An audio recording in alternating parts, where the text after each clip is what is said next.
On va avoir un petit moment d'échange, mais je voudrais commencer par demander à Jean-Marc Ayrault s'il veut bien nous dire un petit mot de la manière dont il a vu... vous pouvez venir devant, Jean-Marc. Dont il a d'abord décidé la création de cette conférence consultative d'agglomération qui était un conseil de développement avant l'heure, puisque les conseils n'existaient pas. Et Nantes a été un des précurseurs dans sur la question de la participation citoyenne. Voilà, vos relations avec Jean-Joseph. Et puis, merci. Après, on pourra échanger et vous pourrez intervenir si vous avez envie.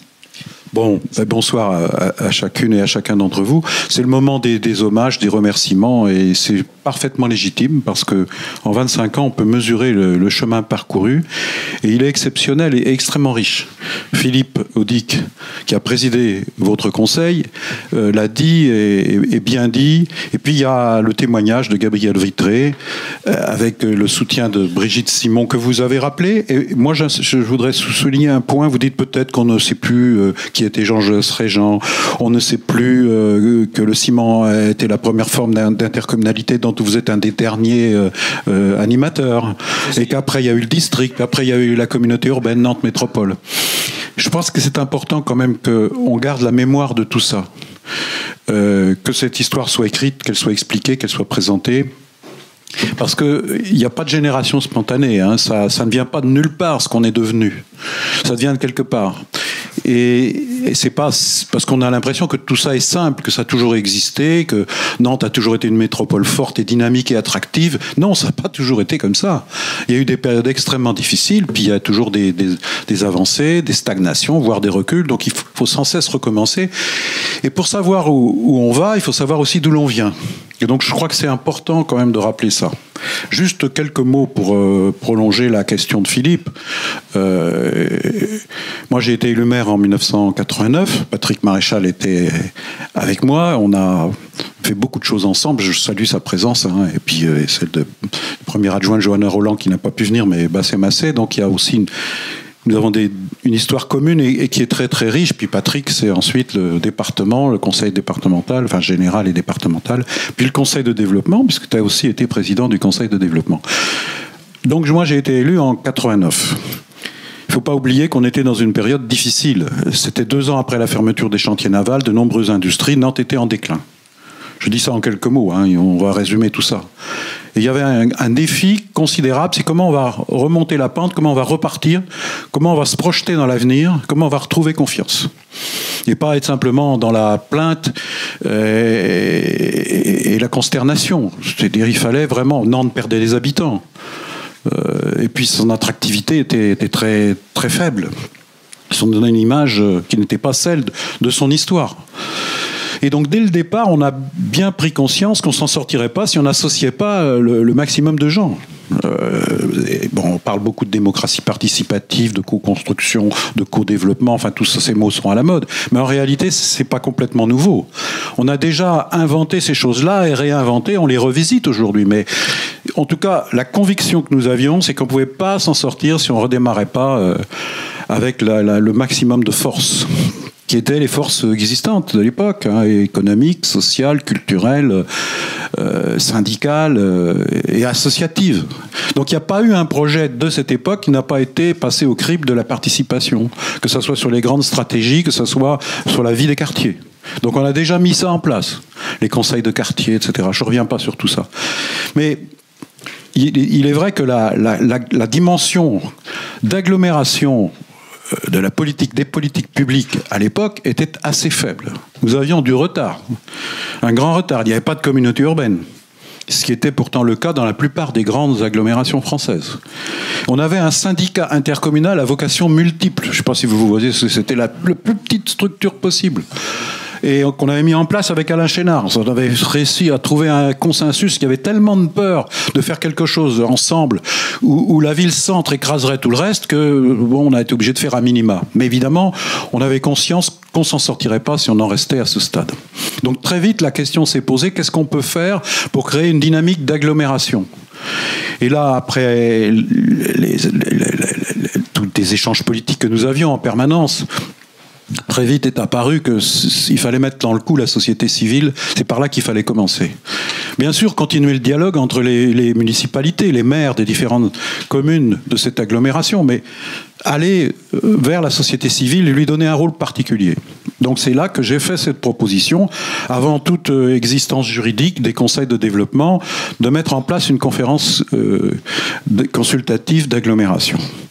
Et naturellement, je me suis tourné vers Jean-Joseph Régent. Pourquoi Jean-Joseph Régent ? Parce que Jean-Joseph Régent avait mis en place un club qui est devenu l'Institut Kervégan, qui existe toujours, et où il avait senti qu'il était nécessaire de mettre autour de la table un certain nombre de personnalités pour commencer, en élargissant au fur et à mesure du monde économique, de la culture, de la science.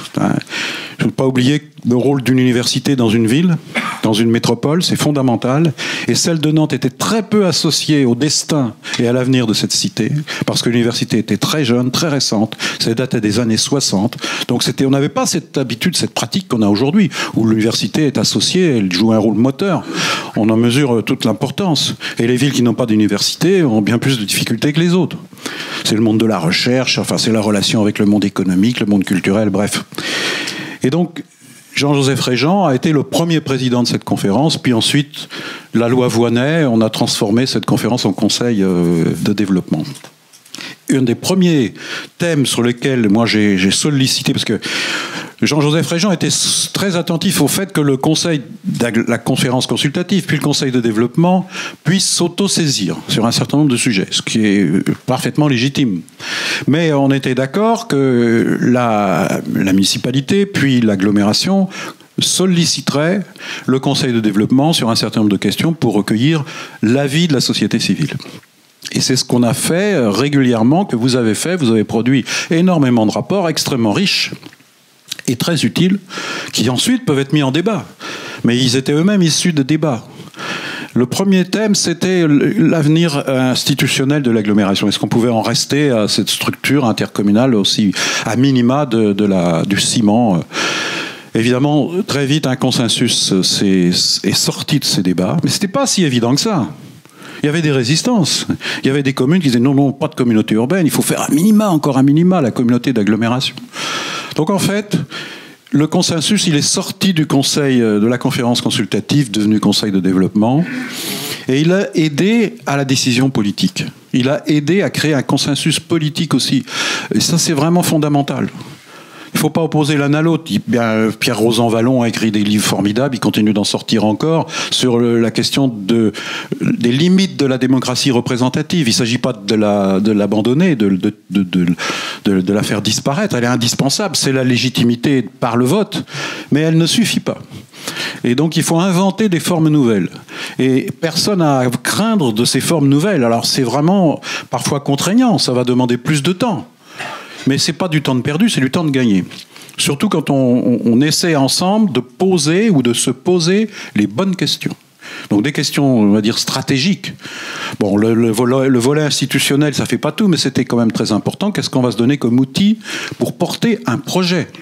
Et donc un des autres thèmes sur lesquels la conférence consultative puis conseil de développement était sollicité, c'était le projet 2005.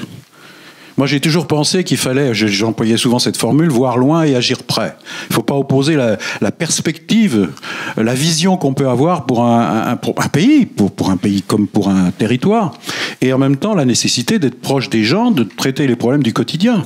Si on pense que la politique du quotidien va remplacer un projet global, on se trompe lourdement. On dit toujours, mais la politique ne s'occupe pas des gens, de leurs problèmes de tous les jours. Bien sûr, si elle ne fait pas ça, elle ne fait pas son boulot. Mais si elle ne trace pas un chemin pour l'avenir, elle ne fait pas non plus son boulot. Ça donne du sens. Et ce sens, c'est aux politiques d'en fixer les grands objectifs quand ils se présentent aux élections. Mais l'élection, elle ne fait pas tout. Je dirais, avant l'élection, tout commence, mais après l'élection, tout recommence. Donc, qu'est-ce qu'on fait pour y arriver ? Et donc cet outil est indispensable. Alors bien sûr, je vais terminer là parce que sinon je vais vous parler pendant des heures et j'aurai beaucoup de choses à raconter, mais surtout, il faut continuer dans cet esprit, dans cette direction, tout en réinventant les choses. C'est parfaitement légitime. Philippe Audic l'a très bien dit. Et à chaque fois, il faut réadapter les outils. Mais le fond ne change pas vraiment. En tout cas, la nécessité d'agir collectivement, de faire participer le plus grand nombre, de sortir de ce que vous avez très très bien décrit dans votre propos, c'est-à-dire de l'addition des individualismes, des revendications individuelles, qui quand même ça a tendance à s'accentuer au profit, au détriment d'un projet collectif. Alors, il ne faut pas opposer non plus les besoins individuels ou familiaux à des besoins collectifs, mais il faut quand même articuler tout ça. Et s'il n'y a pas d'espace de débat, de controverse, c'est la démocratie qui ne fonctionne pas. Et la démocratie, vous voyez bien, à chaque étape, elle peut être mise en danger. En ce moment, on a à cette période où c'est un peu compliqué, on tombe vite dans les simplismes et les caricatures, la polarisation de ce qui ne sont pas des débats, hein, mais des postures, et il faut y faire attention. Donc là, il y a un creuset, vous en êtes, vous y avez participé, vous y avez contribué. Moi, j'en profite, hein, j'ai déjà eu l'occasion de le faire, mais je vous dis vraiment bravo et surtout merci.